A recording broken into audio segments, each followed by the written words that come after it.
The Sanskrit word Siv, often transliterated as Shiva, denotes auspicious, propitious, cordial, benign, kind, benevolent, friendly, according to Monnier Williams.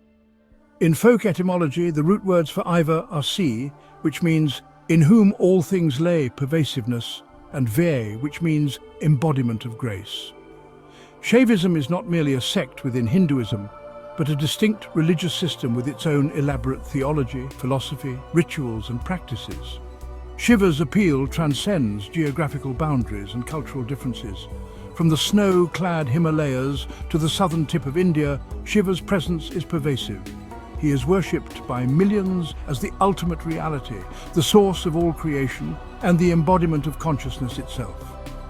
To understand Shaivism, one must first encounter Shiva in all his multifaceted glory, the ascetic yogi, the fierce destroyer, the loving husband and father, and the cosmic dancer orchestrating the eternal rhythm of existence. Shaivism's beginnings are obscure and a source of discussion among researchers, as it is a mix of pre-Vedic cults and traditions, as well as Vedic civilization. Shaivism has its roots in India, dating back to ancient times. It might be a holdover from prehistoric non-Aryan religious beliefs. The origins of Shiva stretch back to the Indus Valley Civilization, which flourished between 2500 and 2000 BCE, where archaeologists have unearthed intriguing artifacts suggestive of a proto-Shiva figure. These early representations hint at a deity associated with fertility, asceticism, and perhaps even a horned god figure. With the emergence of Vedic Hinduism, we find traces of Shiva in the form of Rudra, a powerful deity associated with storms, thunder, and the untamed forces of nature. Rudra is described as both benevolent and fearsome, capable of unleashing destruction and bestowing blessings. Over time, Rudra gradually evolved into the Shiva we know today. By the time the Puranas were composed, Shiva had attained the status of the supreme being in Shaivism. These texts elaborate on Shiva's mythology and his various forms. The construction of Saiva traditions, as we understand them, began during the time from 200 BC to 100 AD, according to Gavin Flood. Shiva was probably not initially a Brahmanical god, but he was subsequently accepted into the Brahmanical fold. The pre-Vedic Shiva rose to prominence when his cult adopted a variety of older faiths and their mythology, and the epics and Puranas contain pre-Vedic myths and stories from these assimilated traditions. The phrase Shiva Bhagavata is used in Patanjali's Mahabhasya, which dates from the 2nd century BCE. This word refers to a devotee dressed in animal skins and wielding an Aya Sulikar, iron spear, trident lance, as an image representing his deity, according to Patanjali, while demonstrating Panini's grammatical rules. The Shvetashvatara Upanishad cites Rudra, Shiva and Maheshwaram, although its status as a theistic or monistic Shaivism literature is debatable. The first clear evidence of Pasupata Shaivism may be found in the early years of the Common Period. Some ancient Shaivism cults were popular in the Indian subcontinent throughout the pre-Vedic period. We have evidence that Shiva, or one of his aspects, was worshipped by ancient people in far-flung locations such as the Mediterranean, Africa, Central Asia and Europe. According to others, Shiva's name comes from the Dravidian term Jivan or Shivan, which means red color. Lord Shiva's second name, Sambhu, is thought to be of Dravidian origin and is derived from the term Chembu or Chempu or Sembu, which means copper or red metal. According to some, Shiva's phallic emblem, as well as the word linga, is of Austric origin. When we study old Celtic gods like Norse Odin and Celtic Cernunnos, we can't help but see certain parallels to Shiva. Some historians see links between Shaivism's tantric activities and the Mexican, American, Indian, Inuit and Australian Aboriginal peoples' magical religious traditions of shamanism. The Purana literature genre evolved in India during the Gupta dynasty, c. 300 and 2500 CE, and several of these Puranas have significant chapters on Shaivism, along with Vaishnavism, Shaktism, Smarta Brahmin traditions, and other themes, indicating the significance of Shaivism at the time. The Shiva Purana and the Linga Purana are two of the most prominent Shaiva Puranas from this time period. Beginning with Chandragupta II, that is Vikramaditya, 375-413 CE, Most Gupta emperors were known as Parama Bhagavatas or Bhagavata Vaishnavas and were fervent Vaishnavas. The Gupta Empire, however, fell and divided following Huna invasions, particularly those of the Alkan Huns around 500 CE, eventually crumbling totally, discrediting Vaishnavism, the faith it had been so zealously supporting. The Aulikaras, Maukharis, Maitrakas, Kalakuris and Vardhanas, newly emerging regional rulers in central and northern India, decided to adopt Shaivism instead, giving a major push to the expansion of Shiva worship. Vaishnavism remained strong in the areas of South India and Kashmir that were not touched by the events. The Chinese Buddhist missionary Xuanzang, Huenzang, visited India in the early 7th century and wrote a Chinese memoir about the presence of Shiva temples throughout the North Indian subcontinent, notably in the Hindu Kush area of Nuristan. Major Shiva temples were constructed in the central, southern and eastern regions of the subcontinent between the 5th and 11th centuries CE, including those at Badami cave temples, Aihole, Elephanta caves, Ellora caves, Kailasha, Cave 16, Khajuraho, Bhuvaneshwara, Chidambaram, Madurai and Conjeevaram. In South India, before the Vaishnava Alvas started the Bhakti movement in the 7th century, Shaivism was the dominant school in South India, coexisting with Buddhism and Jainism, and renowned Vedanta academics like Ramanuja built a philosophical and organizational framework that enabled Vaishnava flourish. Though both Hinduisms have ancient origins, Shaivism flourished in South India far earlier, as evidenced by its presence in epics such as the Mahabharata. According to Alexis Sanderson, Shaivism's Mantra Marga served as a model for a Vaishnava's subsequent autonomous and very significant Pankaratrika treatises. Hindu writings such as the Isvara Samhita, Padma Samhita and Paramesvara Samhita attest to this.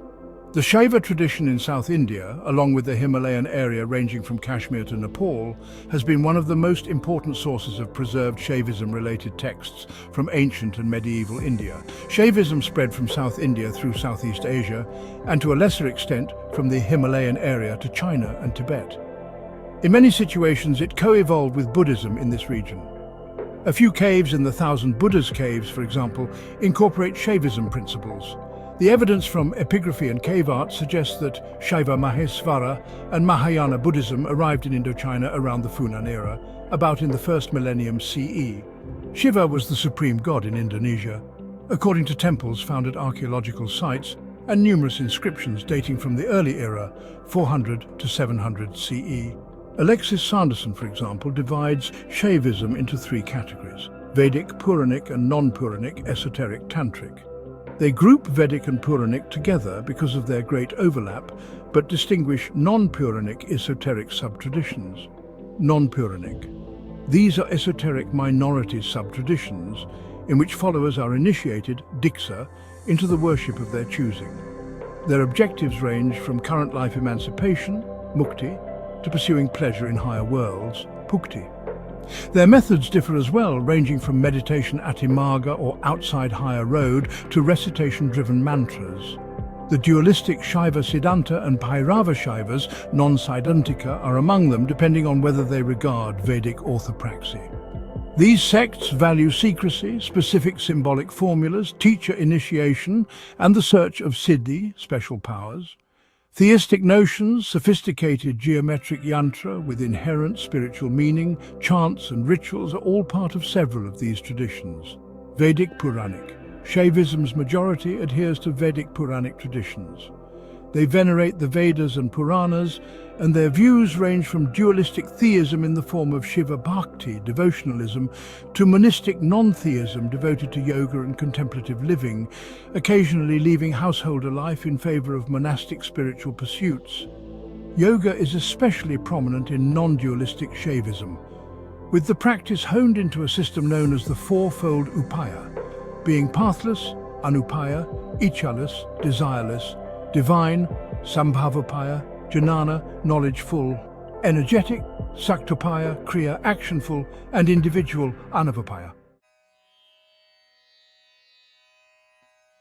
At the heart of Shaivism lies the belief in Shiva as the supreme reality, the ultimate source and destination of all existence. This concept is encapsulated in the Shaiva trinity: Brahman, the absolute reality; Shiva, the efficient cause of creation; and Jiva, the individual soul. Brahman, in Shaiva thought, is identified with Shiva himself. From this ultimate reality, Shiva manifests the universe through his divine power, known as Shakti. Shakti, often personified as Shiva's consort, Parvati, represents the dynamic creative force of the universe. Together, Shiva and Shakti form an inseparable unity, representing the complementary principles of consciousness and energy that govern the cosmos. Jiva, the individual soul, is seen as a spark of Shiva's divine consciousness, temporarily veiled by ignorance or Maya. The goal of Shaivism is to remove this veil of ignorance and realize one's true nature as Shiva, pure, eternal, and blissful. Over the centuries, Shaivism has branched out into various schools of thought and practice. Despite their differences, all Shaiva schools share a common reverence for Shiva as the supreme being.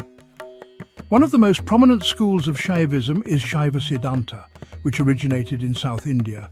According to Shaiva Siddhanta, the soul is eternally distinct from Shiva, but can attain liberation through his grace. Kashmir Shaivism, another influential school, asserts that the soul is ultimately identical to Shiva. This school emphasizes the role of divine grace in the process of liberation. The Shaiva schools, despite their diverse interpretations, share a common thread: the unwavering belief in Shiva as the ultimate reality. Shaivism's impact on Indian culture extends far beyond the realm of religion. Its influence permeates art, architecture, literature, music, dance, and even everyday life. The towering temples of Shiva, adorned with intricate carvings, stand as testaments to the architectural grandeur inspired by Shaivism. Classical Indian dance forms, such as Bharatanatyam and Odissi, draw heavily from Shaivism's rich mythology and symbolism. The cosmic dance of Shiva, known as Nataraja, is a recurring motif in these dance forms. Shaivism's influence extends to the realm of yoga as well. Hatha Yoga, a popular form of yoga practiced worldwide, traces its roots to Shaiva traditions. In literature, Shaivism has inspired countless works, from epic poems to devotional hymns. Far from being relegated to the annals of history, Shaivism continues to thrive in the modern world. From bustling cities to quiet hermitages, Shaivism adapts and flourishes. The resurgence of interest in yoga and meditation globally has also brought renewed attention to Shaivism. Shaiva philosophy, with its emphasis on self-realization and ethical conduct, holds particular relevance in a world grappling with issues of identity and purpose. Shaivism continues to enrich cultural life in India and the diaspora. From the vibrant celebrations of Mahashivaratri to the serene chanting of Shiva mantras, Shaivism infuses daily life with spiritual significance. The enduring appeal of Shaivism lies in its ability to address the fundamental human longing for meaning, purpose, and liberation. From the snow-capped Himalayas to the southern tip of India, the presence of Shiva, the cosmic dancer, continues to captivate and inspire. As the embodiment of creation and destruction, asceticism and ecstasy, Shiva represents the paradoxical nature of existence itself.